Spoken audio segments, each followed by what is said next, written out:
Global star Ram Charan cinema వస్తోంది అంటే ఆ మాత్రం రచ్చ ఉండాలి కదా.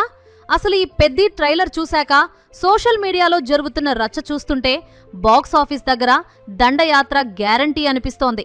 ఒక పక్క మన గ్లోబల్ స్టార్ బీస్ట్ మోడ్లో కుస్తీలు పడుతుంటే ఇంకో పక్క మన డైరెక్టర్ బుచ్చిబాబు సానా గారు తన సెకండ్ సినిమాతోనే టాలీవుడ్ రికార్డులని తిరగరాయడానికి సిద్ధమైపోయాడు.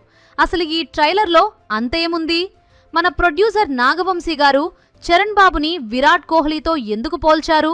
అసలు ఈ బుచ్చిబాబు అనే దర్శకుడు ఎవరు? ఆయన కోట్ల ఆస్తులని వదిలేసి సినిమా ఇండస్ట్రీకి ఎందుకు వచ్చారు అనే విషయాలను ఈ వీడియోలో తెలుసుకుందాం. సో వీడియోని స్కిప్ చేయకుండా చివరి వరకు చూడండి. ముందుగా మన పెద్ద ట్రైలర్ ముచ్చట్లు చెప్పుకుందాం. ముంబైలోని జియో వరల్డ్ డ్రైవ్లో ఈ ట్రైలర్ లాంచ్ ఈవెంట్ని ఎంత గ్రాండ్గా చేశారో చూశారుగా. మన చరణ్ అన్న బీస్ట్ మోడ్ చూస్తుంటే ట్రైలర్లో రఫ్ఫాడించేశాడు అనిపిస్తుంది.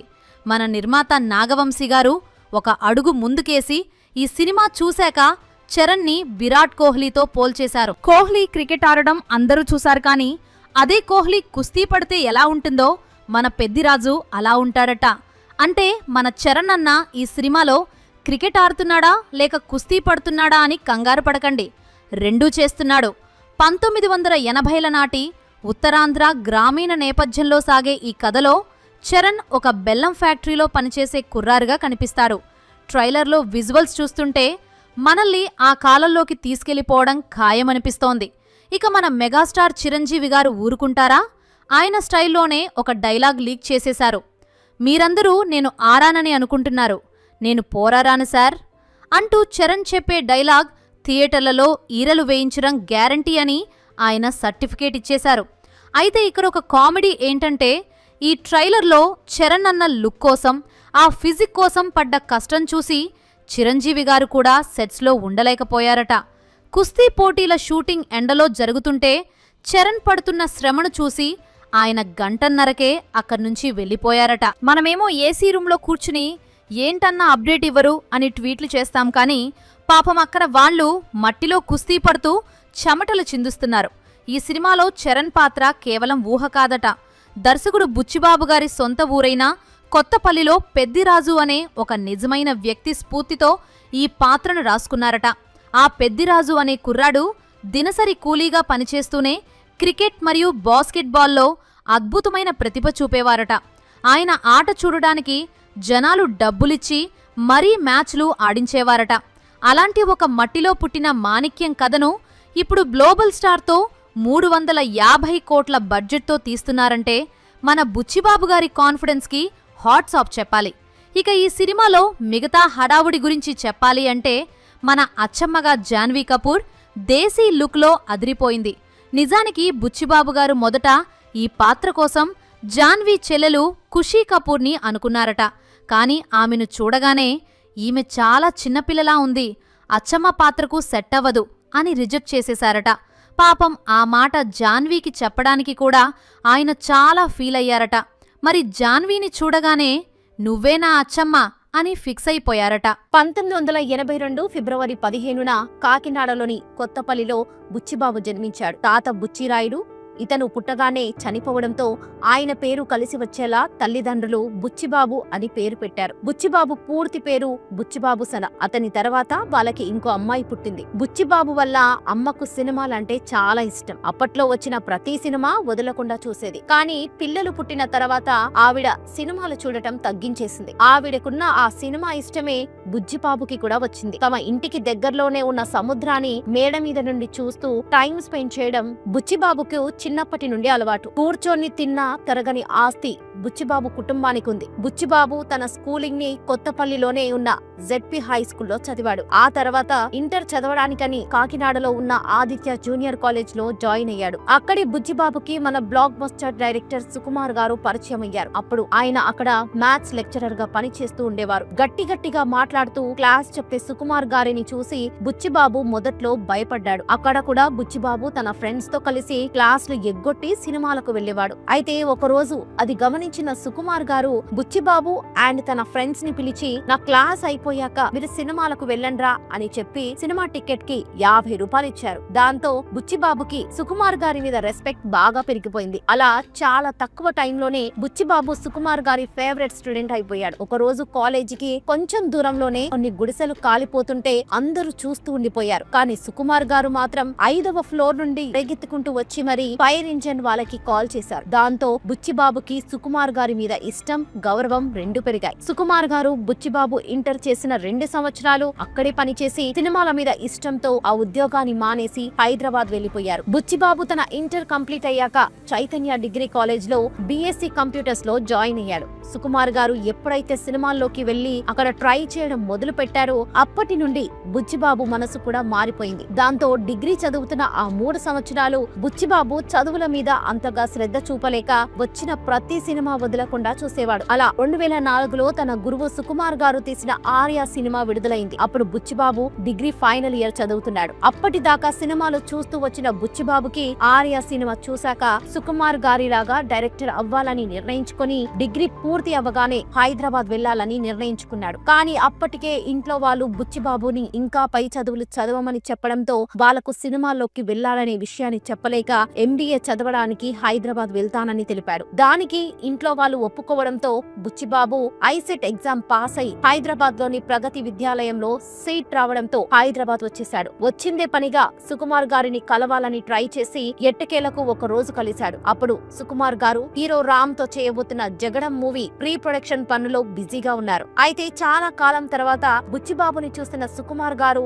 చాలా సంతోషపడ్డారు. ఏంట్రా చాలా కాలం తర్వాత ఇలా వచ్చావని ఆయన అడగగా నేను మీ దగ్గర అసిస్టెంట్ గా జాయిన్ అవ్వాలి అనుకుంటున్నాను సార్ అని బుచ్చిబాబు చెప్పాడు. కేవలం ఇందుకోసమే ఇంట్లో ఎంబీఏ చదువుతున్నాను అని చెప్పి కాలేజ్ లో జాయిన్ అయ్యి మీ దగ్గరకు వచ్చాను సార్ అని చెప్పాడు. దాంతో సుకుమార్ 2 నిమిషాలు ఆలోచించి ముందు నువ్వు నీ ఎంబీఏ పూర్తి చేసుకొనిరా, ఆ తర్వాతే నిన్ను నేను అసిస్టెంట్ గా చేర్చుకుంటాను అని తెలిపారు. దాంతో ఆయన మాటకు రెస్పెక్ట్ ఇచ్చి ఎంబీఏని కంటిన్యూ చేసినా తన మనసంతా సినిమాల వైపే ఉండేది. తన కాలేజీ కూడా ఓన్లీ మార్నింగ్ మాత్రమే ఉండడంతో ఆఫ్టర్నూన్ నుండి సుకుమార్ గారి జగడం షూటింగ్ కి వెళ్లిపోయేవాడు బుచ్చిబాబు. అక్కడ అసిస్టెంట్ డైరెక్టర్ అంటే ఎవరు, అతను ఏం పని చేస్తాడు అనే విషయాన్ని క్లియర్ గా నేర్చుకున్నాడు. అలా ఒకసారి మళ్ళీ నేను అసిస్టెంట్ గా జాయిన్ అయిపోతాను సార్ అని బుచ్చిబాబు చెప్పడంతో నీ ఎంబీఏ సర్టిఫికెట్ ని చూపించి జాయిన్ అయిపో అని అనేవారు. దానికి బుచ్చిబాబు హట్ అవ్వగా సినిమా ఇండస్ట్రీ అంటే నువ్వు ఎప్పుడు సక్సెస్ అవుతావో చెప్పలేం, అదే నీ దగ్గర ఎంబీఏ సర్టిఫికెట్ ఉంటే అది నీకు సెక్యూరిటీగా ఉంటుంది అని సుకుమార్ చెప్పారు. ఆయన మాటల మీద గౌరవంతో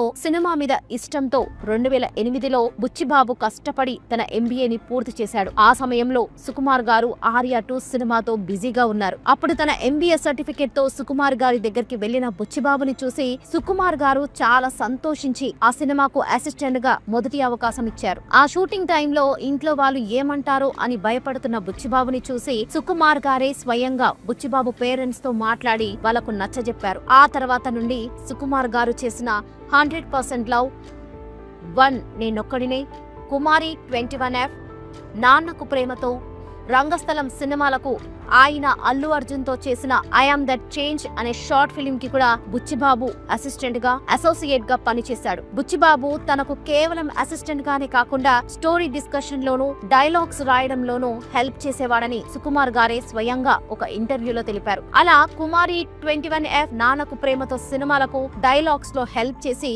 రంగస్థలం మూవీకి ఆడిషన్, స్క్రీన్ ప్లే మరియు అడిషనల్ డైలాగ్స్ ని అందించాడు. అయితే అప్పటికి ఎన్నో కథలు రాసుకున్న బుచ్చిబాబు రంగస్థలం షూటింగ్ టైంలో ఉప్పెన సినిమా ఆలోచన వచ్చింది. దాన్ని వెంటనే సుకుమార్ గారికి చెప్పగా స్టోరీ సూపర్ గా ఉంది, దీన్ని ఇంకొంచెం డెవలప్ చేయన్నారు. దాంతో రంగస్థలం రిలీజ్ టైం కి బుచ్చిబాబు ఉప్పెన స్టోరీ మొత్తం రెడీ చేసి సుకుమార్ గారికి పూర్తి కథ చెప్పాడు. ఆ స్టోరీకి సుకుమార్ గారు ఫుల్ గా హ్యాపీ అయి బుచ్చిబాబుని మెచ్చుకొని నీకు ఆర్టిస్ట్ ఎవ్వరు కావాలో రెడీ చేసుకో, సినిమా చేసేద్దాం అన్నారు. ఒకవైపు బుచ్చిబాబు హీరోయిన్లను వెతుకుతుంటే మరోవైపు సుకుమార్ గారు బుచ్చిబాబు గురించి మైత్రి మూవీస్ మేకర్స్ లో ఒకరైన రవి గారికి చెప్పి సినిమా ఓకే చేశారు. బుచ్చిబాబు మొదట ఈ సినిమాలో హీరోగా నాని, విజయ్ దేవరకొండ, శర్వానంద్లను అనుకున్నా వారెవ్వరూ సెట్ అవ్వరు. ఎవరైనా కొత్త హీరోతో ట్రై చేద్దామనుకున్నారు. అలా చాలా మందిని ఆడిషన్ చేసిన బుచ్చిబాబుకి ఎవ్వరూ నచ్చలేదు. అప్పుడే బుచ్చిబాబు ఫ్రెండ్ ఒకడు ఇతను సినిమాకు బాగుంటాడేమో చూడు అని వైష్ణవ్ తేజ్ ఫోటోని చూపించాడు. అతను బుచ్చిబాబుకి బాగా నచ్చడంతో సుకుమార్ గారికి కూడా చూపించాడు. అయితే అతన్ని పిలిచి ఒకసారి చూద్దామని బుచ్చిబాబు అనుకోగా అతను చిరంజీవి గారి మేనలుడు. నువ్వు అతన్ని పిలిచాక అతను నీకు నచ్చకపోతే చిరంజీవి గారి ఫ్యామిలీలో తప్పుగా అనుకుంటారు. నేను ఒకసారి అతన్ని నా ఆఫీస్ కి పిలుస్తాను. నువ్వు అతనికి తెలియకుండా చూడు. అప్పుడు అతను నీకు ఓకే అనుకుంటేనే ప్రొసీడ్ అవుదామని సుకుమార్ గారు తెలిపారు. అన్నట్టుగానే ఒక రోజు సుకుమార్ గారు వైష్ణవ్ తేజ్ ని పిలిపించారు. అక్కడ అతన్ని చూసిన బుచ్చిబాబుకి వైష్ణవ్ నచ్చడంతో హీరోగా ఇతను ఓకే సార్ అని సుకుమార్ గారికి మెసేజ్ చేశాడు. అయితే వచ్చి కథ చెప్పే అని సుకుమార్ గారు అనగా బుచ్చిబాబు వెంటనే ఆఫీస్ లోకి వెళ్లి వైష్ణవ్ కి స్టోరీ మొత్తం చెప్పాడు. వైష్ణవ్ కి కథ బాగా నచ్చినా తనకి సినిమాల మీద ఇంట్రెస్ట్ లేదని చెప్పడంతో బుచ్చిబాబు షాక్ అయ్యాడు. ఆ తర్వాత ఎలాగో అలా ఒప్పించినా తన మామ చిరంజీవి గారికి కూడా స్టోరీ నచ్చితేనే సినిమా చేస్తాను అని కండిషన్ పెట్టాడు. దాంతో బుచ్చిబాబు చిరంజీవి గారి అపాయింట్మెంట్ సంపాదించి ఆయనకి కూడా స్టోరీ మొత్తం చెప్పాడు. ఆయనకి స్టోరీ బాగా నచ్చి వైష్ణవ్ తో సినిమాకు గ్రీన్ సిగ్నల్ ఇచ్చారు. ఈ సినిమాలో విలన్ గా ఎవరిని అనుకుంటున్నావు అని చిరంజీవి గారు అడగగా విజయ్ సేతుపతి గారు అని బుచ్చిబాబు రిప్లై ఇచ్చాడు. దాంతో తన సైరా సినిమా షూటింగ్ కి విజయ్ సేతుపతి వస్తున్నాడు, నేను మాట్లాడతా, వచ్చి కథ చెప్పు అని చిరంజీవి గారు అన్నారు. అలా షూటింగ్ కోసం వచ్చి పార్క్ హైట్ లో ఉన్న విజయ్ సేతుపతిని బుచ్చిబాబు కలిసి దాదాపు 2 గంటల స్టోరీ మొత్తం చెప్పాడు. స్టోరీ విజయ్ సేతుపతికి నచ్చినా తన డేట్స్ చూసి ఇన్ఫార్మ్ చేస్తానని చెప్పాడు. ఆ తర్వాత ఒక రోజు విజయ్ సేతుపతి ఫోన్ చేసి నేను ఈ సినిమా చేయలేను అని చెప్పాడు. దాంతో బుచ్చిబాబు చాలా బాధపడ్డాడు. బుచ్చిబాబు బాధ చూడలేక సుకుమార్ గారే స్వయంగా విజయ్ సేతుపతితో మాట్లాడి సినిమా చేయడానికి ఒప్పించారు. ఈ సినిమాను చేయాలంటే సినిమా తమిళ్లో రిలీజ్ చేయకూడదు అని విజయ్ సేతుపతి ఒక కండిషన్ పెట్టినట్లు సమాచారం. మ్యూజిక్ డైరెక్టర్ గా దేవిశ్రీ ప్రసాద్ కావాలని సుకుమార్ గారితో చెప్పి ఆయన కూడా బిజీగా ఉన్న సుకుమార్ గారితో ఉన్న రిలేషన్ తో స్టోరీ విని ఓకే చెప్పారు. ఇక ఒక హీరోయిన్ తప్ప అందరూ సెట్. ఎంత వెతికినా బుచ్చిబాబుకి హీరోయిన్ మాత్రం తనకు నచ్చినట్లు దొరకలేదు. ఇక అప్పటికే ప్రొడ్యూసర్స్ ఇబ్బంది పెట్టడంతో మనీషా అనే మలయాళం హీరోయిన్ ఓకే చేసి షూటింగ్ స్టార్ట్ చేశారు. షూటింగ్ అయితే మొదలైంది. కానీ బుచ్చిబాబుకి హీరోయిన్ విషయంలో ఏదో అసంతృప్తి. అప్పుడే తనకు ఒకరు కృతి శెట్టి ఫోటో చూపించారు. ఆమె బుచ్చిబాబుకి నచ్చడంతో కృతి శెట్టిని హైదరాబాద్ కి పిలిపించి ఆడిషన్స్ చేశాడు. తన పర్ఫార్మెన్స్ నచ్చిన బుచ్చి ప్రొడ్యూసర్స్ కి ఫోన్ చేసి విషయం చెప్పాడు. దాంతో వాళ్ళు మొదటగా సెట్ చేసిన హీరోయిన్ మనీషాకు విషయం చెప్పి పంపించేశారు. మొదట ఈ సినిమాకు జాలరి అని పేరు అనుకున్న ఆ తర్వాత ఉప్పెన అనే టైటిల్ ని ఫిక్స్ చేశారు. అలా వైష్ణవ్ తేజ్, కృతి శెట్టి, విజయ్ సేతుపతిలతో సినిమా పూర్తి చేశాడు. మొదటిగా సినిమా నుండి దేవిశ్రీ ప్రసాద్ చేసిన నీ కళ్ళు నీలి సముద్రం అనే పాటను రిలీజ్ చేశారు. ఆ పాట సూపర్ డూపర్ హిట్ అవడంతో ఒక్క పాటతో సినిమా క్రేజ్ అమాంతం పెరిగిపోయింది. కానీ కరెక్ట్ గా ఆ టైం కి కరోనా రావడంతో సినిమా రిలీజ్ వాయిదా పడింది. ఇక ఆ కరోనా టైంలో అందరూ ఓటీటీలకు అలవాటు పడి కొంతమంది ప్రొడ్యూసర్స్ తమ సినిమాలను వడ్డీలు కట్టలేక ఓటీటీలకు అమ్మేసి అందులో రిలీజ్ చేసేశారు. తన సినిమాకు కూడా అదే పరిస్థితి వస్తుందేమో అని బుచ్చిబాబు మొదట భయపడినా మన సినిమా కేవలం థియేటర్ లో మాత్రమే రిలీజ్ అవుతుందని నిర్మాతలు చెప్పడంతో కురుటు పడ్డాడు. అలా కరోనా పూర్తిగా వెళ్లి చిన్న సినిమా థియేటర్లు కూడా ఓపెన్ అవుతున్న టైంలో ఫిబ్రవరి 12, 2021న ఉప్పెన సినిమా రిలీజ్ అయింది. మొదటి షో నుండే బ్లాక్ బస్టర్ టాక్ ని సొంతం చేసుకుని సుమారు 100 కోట్ల రూపాయలను వసూలు చేసింది. దాంతో బుచ్చిబాబుకి ప్రొడ్యూసర్స్ ఒక బెంజ్ కార్ ని కూడా గిఫ్ట్ గా ఇచ్చారు. ఈ సినిమాకు గాను బెస్ట్ ఫీచర్ ఫిల్మ్ గా నేషనల్ అవార్డ్, బుచ్చిబాబుకి బెస్ట్ డెబ్యూ డైరెక్టర్ గా ఒక సైమా అవార్డ్, ఒక సాక్షి ఎక్సలెన్స్ అవార్డులు వచ్చాయి. దాంతో ఒక్క సినిమాతోనే బుచ్చిబాబు స్టార్ డైరెక్టర్ అయిపోయాడు. ఈసారి తన తర్వాతి సినిమాను ఒక స్టార్ హీరోతోనే చేయాలని సుకుమార్ గారి హెల్ప్ తో ఒక పెద్ద కథ రాసుకున్నాడు. మొదట ఈ సినిమాకు హీరోగా తనకు బాగా పరిచయం ఉన్న జూనియర్ ఎన్టీఆర్ ని అనుకొని ఆయనకు కథ చెప్పి ఒప్పించినా ఆయన అప్పటికే హిందీలో వార్ 2 ప్రశాంత్ నీల్ తో ఒక సినిమాకి కమిట్ అయి ఉండడం వల్ల చేయలేకపోయాడు. దాంతో జూనియర్ ఎన్టీఆర్ తర్వాత అంత పరిచయం ఉన్న రామ్ చరణ్ కి కథ చెప్పగా ఆయనకి ఆ కథ బాగా నచ్చి సినిమా ఓకే చేశారు. ఇక హీరోయిన్ గా దేవర సినిమాతో టాలీవుడ్ కి పరిచయమైన జాహ్నవి కపూర్ ని సెలెక్ట్ చేసి షూటింగ్ స్టార్ట్ చేశారు. కన్నడ సూపర్ స్టార్ శివరాజ్ కుమార్ గారు కూడా ఈ సినిమాలో నటిస్తున్నారు. అంతేకాదు ఏఆర్ రెహమాన్ గారు చాలా సంవత్సరాల తర్వాత చేస్తున్న తెలుగు సినిమా ఇది. రంగస్థలం సినిమా లాగే ఇది కూడా మట్టి కథే అని ఈ సినిమాకు పెద్ది అనే టైటిల్ ని కూడా ఫిక్స్ చేసినట్లు సమాచారం. బుచ్చిబాబు తీసుకోబోతున్న ఈ సినిమా ఎలా ఉండబోతుందో మీ అభిప్రాయాన్ని కామెంట్స్ లో తెలియజేయండి. ఈ వీడియో కనుక మీకు నచ్చినట్లయితే ఒక లైక్ చేసి ఛానల్ ని సబ్స్క్రైబ్ చేసుకోండి.